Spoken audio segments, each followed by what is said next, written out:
Everyone, मेरा नाम है तनिषा और आप पढ़ रहे हैं भारती क्लासेस पर। आज हम पढ़ने वाले हैं chapter first A Triumph of surgery class 10th का।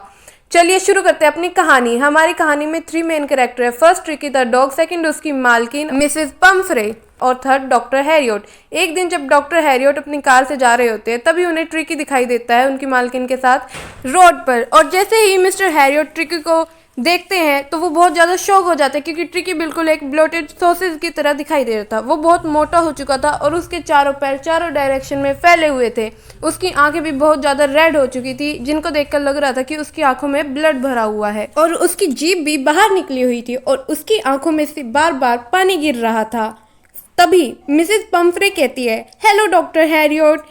देखिए ना डॉक्टर हैरियट, ट्रिकी कितना ज़्यादा वीक लग रहा है। मुझे तो लगता है कि माल न्यूट्रिशन का शिकार हो गया, इसलिए मैंने इसको एक्स्ट्रा फूड देना भी शुरू कर दिया है। मैं इसको ज़्यादा कुछ नहीं देती, मैं बस इसको देती हूँ malt, cod liver oil and रात को हर रोज़ सोते समय बस हॉर्लिक्स ही देती हूँ मैं इसको। फिर डॉक्टर हैरियट कहते हैं कि अच्छा, और मैंने जो आपको स्वीट्स देने बंद करने के लिए कहा था ट्रिकी के, आपने किए? तो मिसेस पम्फ्रे कहती है, ओ हाँ, मैंने बंद तो किए थे, लेकिन ट्रिकी बहुत ज़्यादा वीक लग रहा था और इसको चॉकलेट एंड क्रीम केक्स बहुत ज़्यादा पसंद है, तो मैंने इसको वापस देना शुरू कर दिया। फिर डॉक्टर हैरियट को समझ आ जाता है कि ट्रिकी की असली प्रॉब्लम क्या है। ट्रिकी की प्रॉब्लम ये थी कि ट्रिकी को जब भी कोई खाना देता और कितनी बार कितना ही खाना देता ट्रिकी खा लेता था, क्योंकि ट्रिकी बहुत ज़्यादा ग्रेडी था, लालची था। ट्रिकी बहुत ज़्यादा भुक्कड़ टाइप का था, वो बहुत ज़्यादा ग्रेडी था। उसके बाद मिस्टर हैरियट कहते हैं कि सुनिए मिसेस पम्फ्रे, अगर आपने ट्रिकी को कम खाना देना शुरू नहीं किया, उसको डाइट शुरू नहीं की और डेली एक्सरसाइज नहीं कराई, तो वो अभी सीरियस कंडीशन में है और भी ज़्यादा बीमार पड़ सकता है, जिसके बाद उसका इलाज करना बहुत मुश्किल हो सकता है। तो please harden your heart and follow strict diet. उसके बाद मिसेस पम्फ्रे कहती हैं, मुझे पता है आप सही कह रहे हैं, लेकिन मेरे लिए बहुत मुश्किल होगा, अब मैं यहाँ से जा रही हूँ। उस समय ट्रिकी ने ट्वीट कोट पहन रखा था और उसकी कंडीशन बहुत ज़्यादा ख़राब थी। और जैसे ही मिसेस पम्फ्रे और ट्रिकी चलना शुरू करते जाते हैं तो ट्रिकी की जो चाल थी वो भी टोटर मैनर में चल रहा था, इसका मतलब ड्रंक मैनर में ट्रिकी चल रहा था। वैसे तो मिसेस पम्फ्रे बहुत ज़्यादा अमीर थी, इसलिए जो ट्रिकी था उनके लिए भी वो अलग अलग कोट्स रखती थी, जैसे विंटर के लिए अलग, रेनी सीज़न के लिए अलग और बाकी सीजन्स के लिए भी उसके बहुत सारे अलग अलग कपड़े होते थे ट्रिकी के खुद के। और उसका खुद का वार्डरोब भी था जिसमें उसके खुद के बहुत सारे कपड़े भरे हुए थे। और मिसेस जो पम्फ्रे होती है, जब वो वहाँ से चली जाती है तो मिस्टर हैरियट एक बात समझ जाते हैं कि जल्द ही उन्हें मिसेस पम्फ्रे का कॉल आने वाला है। और क्योंकि ट्रिकी की हालत बिल्कुल भी अच्छी नहीं थी, बहुत ज़्यादा ख़राब थी और डॉक्टर हैरियट बिल्कुल सही थे। कुछ ही देर बाद जल्द ही उन्हें मिसेस पम्फ्रे का कॉल आता है।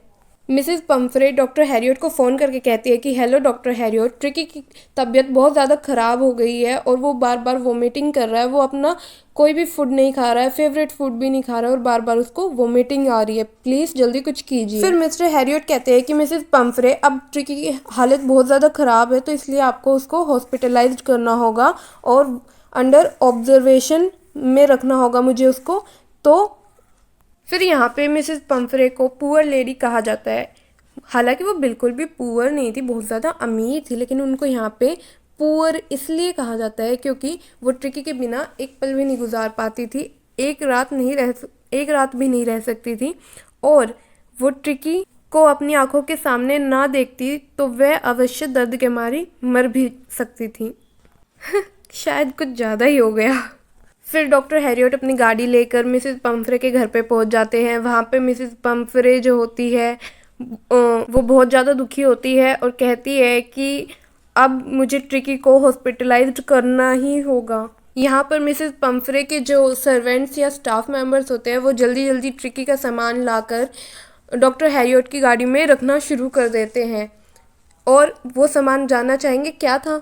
ट्रिकी का सामान था डे बेड नाइट बेड, यानी कि दिन का अलग बेड और रात का अलग बेड। वो अलग अलग बेडों पे सोता था दिन में और रात में। और फिर वो क्या लाते हैं, day bowl, lunch bowl and supper bowl, यानी कि उसके लिए 3 अलग अलग कटोरे भी लाए जाते हैं ताकि वो अलग अलग टाइम, दोपहर, सुबह और शाम को अलग अलग कटोरे में खाना खा सके। मतलब उसके खाने के लिए भी अलग अलग बर्तनों का प्रबंध किया गया था अलग अलग समय के लिए।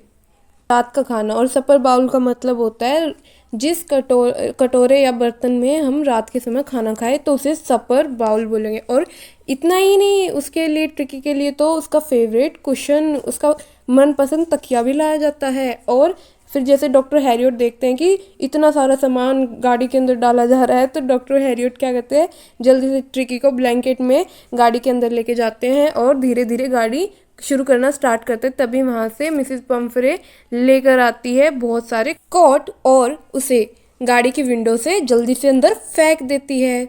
मिस्टर हैरियट जैसे ही गाड़ी को लेकर थोड़ा और आगे बढ़ते हैं, तभी वो पीछे देखते हैं कि घर के नीचे जितने भी स्टाफ मेंबर्स थे और मिसेस पम्फ्रे थे, सभी रोने लगते हैं ट्रिकी के लिए।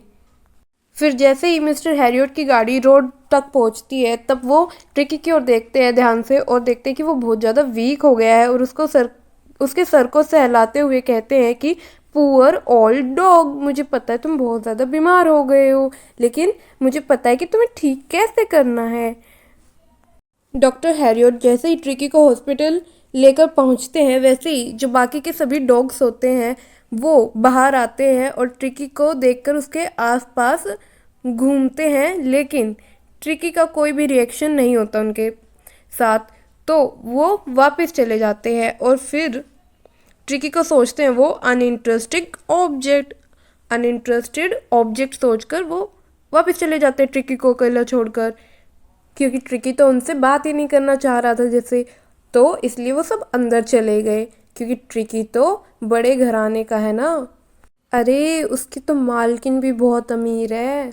वैसे तो हम जानते हैं कि जो मिसेस पम्फ्रे थी उनके स्टाफ ने ट्रिकी के लिए अलग अलग बेड, अलग अलग तरह के बाउल्स भेजे थे खाने के लिए, लेकिन यहाँ पर डॉक्टर हैरियट मिसेस पम्फ्रे से धोखेबाजी कर देते हैं और ट्रिकी को भी वैसे ही ट्रीट किया जाता है जैसे और डॉग्स को ट्रीट किया जाता है। और ट्रिकी को भी उसी बेड पर सोना पड़ता है जिस पर और डॉग्स सोते थे।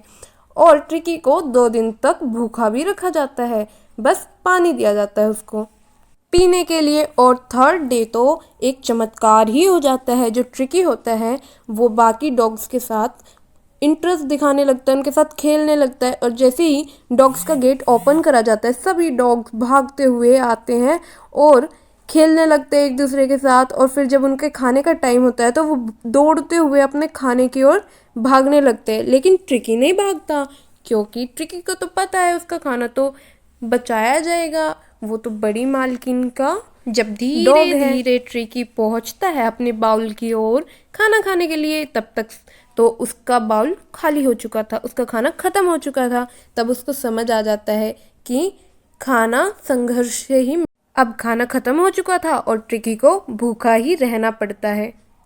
फिर ट्रिकी वापस अपने बेड की ओर चल पड़ता है और उसे समझ आ जाता है कि लाइफ इज़ अ रिस्क। अगर उसे खाना है तो उसको खाने के लिए दौड़ना भी पड़ेगा और खाना खाना भी पड़ेगा।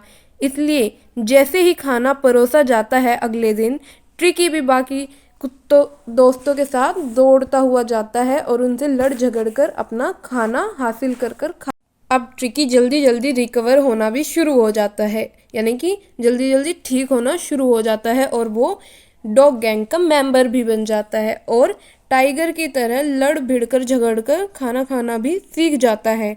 और इससे हमें यहाँ पर ये समझ आ रहा है कि ट्रिकी को कोई भी मेडिसिन नहीं दी गई थी, बल्कि उसकी जो प्रॉब्लम थी वो किसी भी मेडिसिन से ठीक नहीं की जा सकती थी, क्योंकि उसकी मेंटल प्रॉब्लम थी। ये नहीं कि वो पागल था या फिर नहीं, दिमागी तौर पर उसको ज़्यादा सुख सुविधाएं प्राप्त थी, उस चीज़ को वो सोचकर ज़्यादा लालची हो गया था, बिगड़ने लगा था, बदमाश बन गया था और ज़्यादा खाना खाने लग गया था। और इसलिए जो भी उसे दिया जाता वो खा जाता था और जिसकी वजह से अब वो बीमार पड़ गया था। अब यहाँ पे डॉक्टर हैरियट को भी मिसेस पम्फ्रे के बार बार कॉल आ रहे हैं, वो भी परेशान हो रहे एक टाइप से। और मिसेस पंफ्रे कहती है आपने पिलो कवर चेंज करा ट्रिकी का, आपने उनको वेदर के अकॉर्डिंग कोट पहना है या नहीं, एट्सेट्रा एट्सेट्रा एट्सेट्रा। तो हर बार जब भी मिसेस पंफ्रे का कॉल आता मिस्टर हैरियट यही कहते कि ट्रिकी अब आउट ऑफ डेंजर है, वो ठीक होने लग गया है। और जो सच बात थी वो ये थी कि मिस्टर हैरियट ट्रिकी को एज ए गेस्ट रखकर बिल्कुल भी परेशान नहीं थे, बल्कि बहुत खुश थे, क्योंकि जो ट्रिकी की मालकिन थी, एक तो ट्रिकी बिना ट्रीटमेंट के, बिना मेडिसिन के ठीक हो रहा था, इसलिए वो उसको परमानेंट गेस्ट बनाना चाहते थे। ऊपर से उसकी जो मिसेस पंफ्रे मालकिन थी वो ट्रिकी के लिए रोज़ ढेर सारे अंडे भिजवाती थी। और सिर्फ अंडे ही नहीं, चलो अंडे बेसिक डाइट है, वो बल्कि वाइन और ब्रांडी भी भिजवाती थी अपने ट्रिकी के लिए, अपने डॉग के लिए।